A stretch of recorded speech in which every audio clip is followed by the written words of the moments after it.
What's going on, everybody? Welcome back to the channel, and today we are checking out the flight test of the Tero Q215, the do-it-yourself kit. But before we check out the flight test videos, I wanted to address a few issues of this quadcopter. The first issue is the wiring harness connecting the FPV camera to the flight controller. The connector on the camera side is fine, but the connector to the flight controller is set up wrong.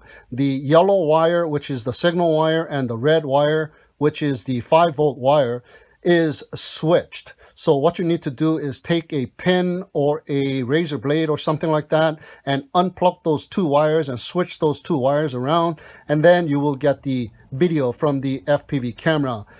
If you don't do that, you will just get a black screen with some OSD. So just by switching those two wires, you will solve the FPV video issues. And the second thing was the VTX antenna. This is the VTX antenna that came with the quadcopter build. Obviously, this must be a left-hand circular polarized antenna. I have a right-hand circular polarized antenna on my Headplay SE goggles. So when I was flying in the park where there was trees, the trees were just swaying left and right, and it was making me all dizzy. So I switched it over to this one. It is a right-hand circular polarized pagoda antenna, and it is giving credit where credit is due as well. And once I did that, the trees stopped moving, so I wasn't getting dizzy anymore. So that is the second issue. And last but not least, the third issue is, remember I put the FPV camera mounted on this little hole here, which I had the side plate flipped over the opposite way. Well, that didn't work out, so I put it on the slider on the bottom position. Well, what you need to do is slide it up to the uppermost position and place it there, because once you do that, you won't be getting this and you won't be getting this in the video, as well as the props in the middle of your video feed. So those were the three issues that I wanted to address. So let's go out to the field and check out the flight test. All right, here we go with our test flight of the Tero Q215, the do-it-yourself kit. I got it bound to my Tyrannus QX7, and I got a 1300 milliamp China Hobbyline 4S100C battery here, and I do have that little carbon fiber battery protector just strapped to the bottom as well. So let's go and check it out. There's a little bit of a patch of cloud blocking my natural sunlight. Yeah, just when I'm ready to go, the cloud appears and messes up my natural sunlight. All right, so we got the transmitter turned on, and let's go ahead and power up the quadcopter. All right, so we are ready to go. Let's check it out. There we go. Okay, we got some LED light action going on in the back here, and they are kind of directional type of LED lights. So there's purple and looks like yellow. So when I'm coming back, it blinks. When I'm going forward, it blinks. Going to the left and to the right. Okay, so here we go.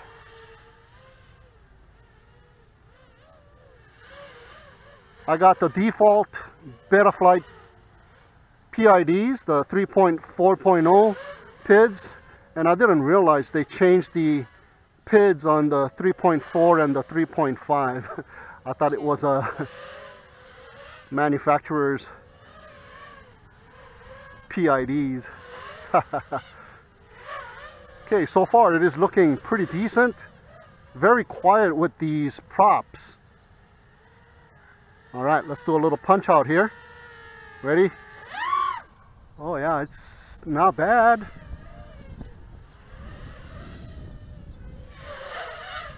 Okay, there's a little bit of prop wash up around that turn. Okay, one more punch out. That's a good punch out there. It's got tons of power, guys.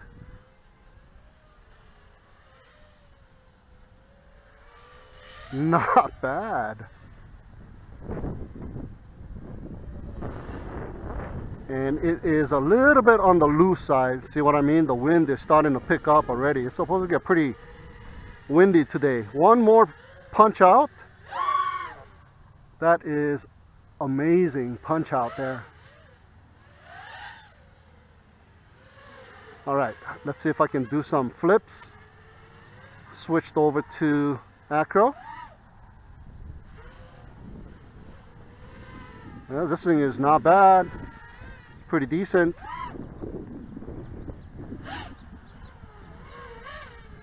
Not bad at all. 30 seconds.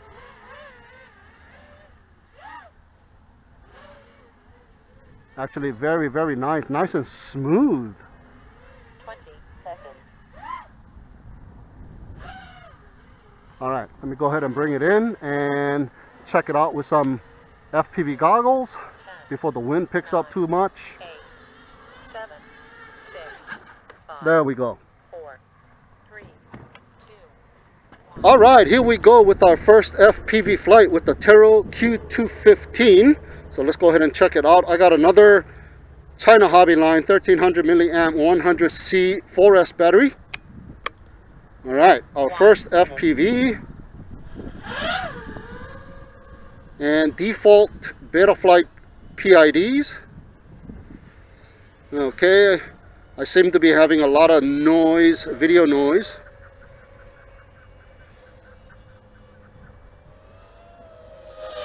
There's a slight vibration as well. And the props seem to be pretty high up on the video feed. Maybe I can raise up the camera angle a little bit, up tilted just a slight bit more. 20 seconds. Oh, let me reset that timer. Oh yeah, there's a lot of video breakup though.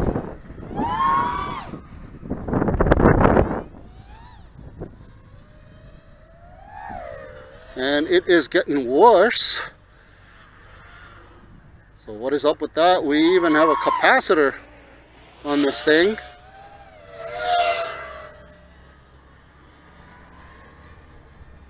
But it is flying pretty decent with default PIDs here. Yeah, what is up with the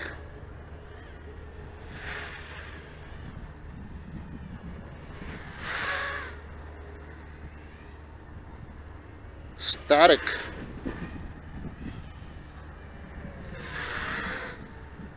Yeah, this thing is flying pretty decent.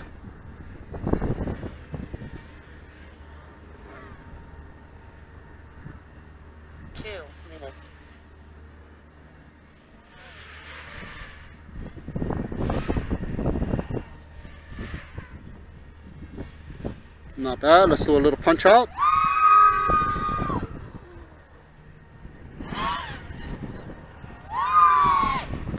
It's got power. Not bad.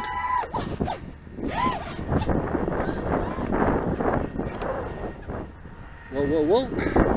And the wind is starting to pick up, so gotta get this thing over and done with before the wind picks up too much. It seems to be flying pretty good with the BFIGHT defaults here.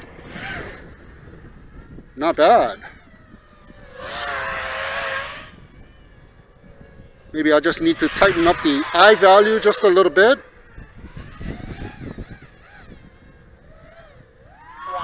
Let me see the prop wash. You know what? Whoa, whoa, whoa, whoa, whoa, whoa, whoa, what happened there? Woo-hoo. I almost lost the quadcopter there on that flip back. All right. Don't want to do that again. Okay, let me bring it in for a landing. We're getting down to the 14.7, but it is not bad, giving us a little more than 3 minutes of flight time. And I think I can squeeze out 4 minutes probably just by cruising around now. Holy cow, what was that? Did I get a fail safe, I'm wondering, from that flip? 6, 5, 4, But look at my RSSI, it is looking pretty fantastic. And I'm skimming right around that 90 even though I'm going pretty far away. So I don't know what that was, but that is not good.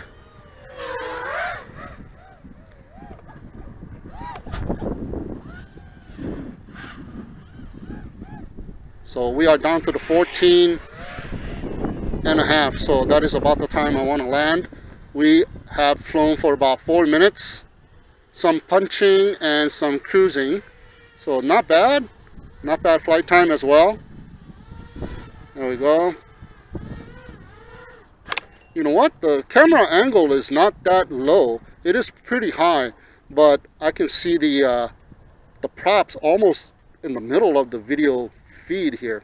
So that is our first FPV flight with the Tero Q215 with the 4S battery, 1300 milliamp, 100C. Alright, here we go with our second FPV flight, and this time I have a Tattoo R-Line 1300 milliamp 95C 4S battery. So let's go ahead and go into the settings here and go into the features and the TBS Smart Audio, where you can change the frequency band and the power output. And let's see, and let me increase my power output to 800 and set it there. Confirm, yes. Let's go back and save and exit, and let's check it out with some 800 milliwatt power, shall we? All right, so let's go and check it out. And now the sun is out and shining, but the wind has picked up a little bit more. And I'm still running the BFIGHT default PIDs because it seems to be flying pretty good. So let's check out the flight time with the Tattoo R-Line. Usually the China Hobby line gives you a lot more flight time because that battery is not 1300 milliamp. I'm telling you, it is a lot bigger than that. Is about a 1500 milliamp size.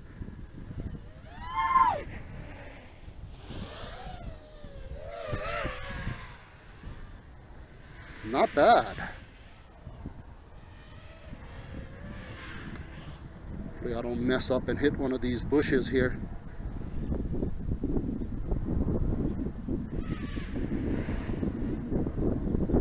That was a little prop wash right there. But all in all, man, this thing is flying pretty good with defaults and everything.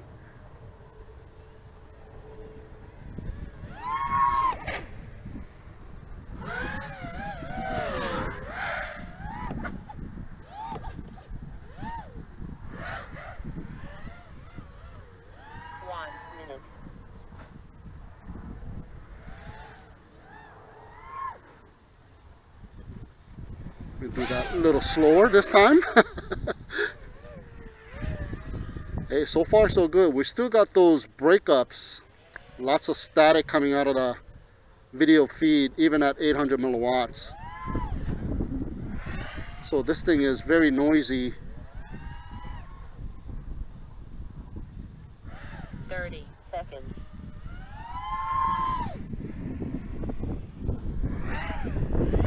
But not bad, huh? Build it yourself and fly it. You know, that's a really, really nice feeling.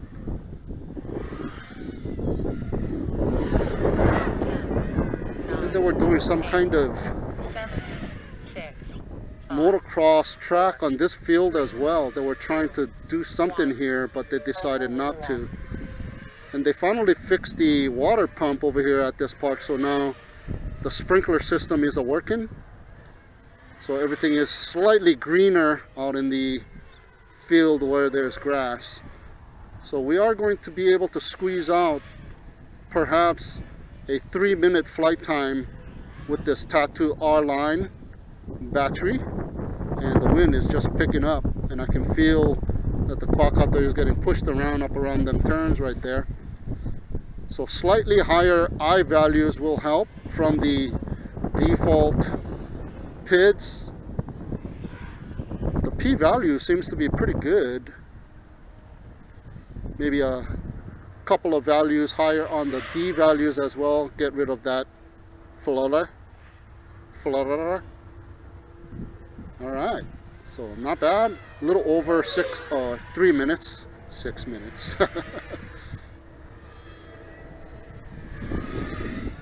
Oh, there's a little bit of vibration.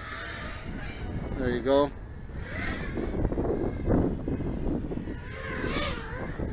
And you could probably change out these props even though they're nice and quiet.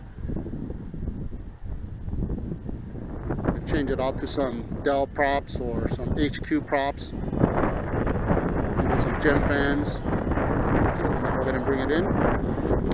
Alright, that's our second FPV flight with the Tero Q215 with the Tattoo R-Line 1300 milliamp 4S, and we squeezed almost a 4-minute flight out of this. Alright, just got done checking out the Tero Q215 line of sight as well as FPV, and utilized the China Hobby Line 1300 milliamp as well as the Tattoo R Line 1300 milliamp. Roughly about 4 minutes of flight time. Maybe on the China Hobby Line I could have gotten a little bit more than 4 minutes of flight time, but that's just about the flight time of this quadcopter. And as you saw, the video feed has a lot of breakup, a lot of static lines. I'm not sure what that is coming from. Maybe I can change out this generic pagoda antenna. Maybe that might help. But in the beginning of the flight, it starts off really nice, and then the static starts to appear. And also you might want to change out these props as well to something better.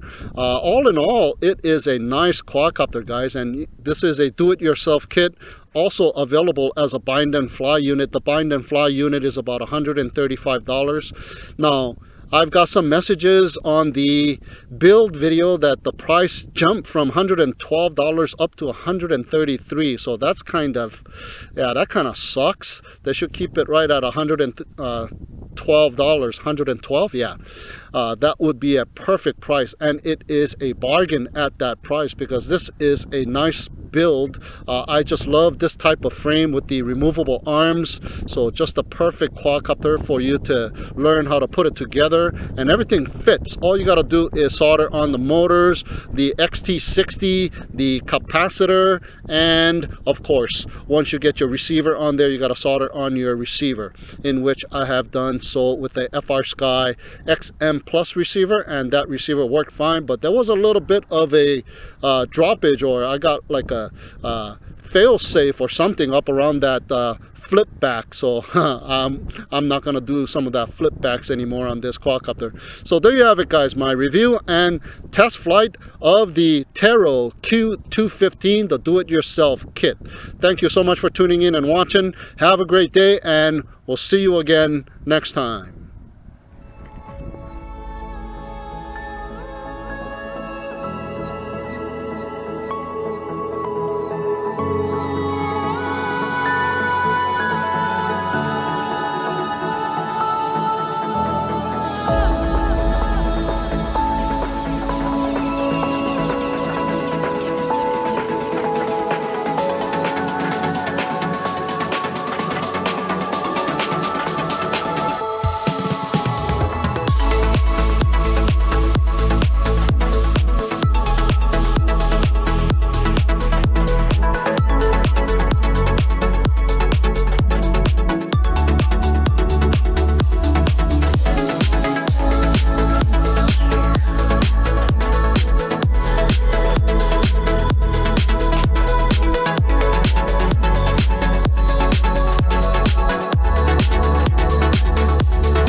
Bit by bit, creative imagination again to the new art form.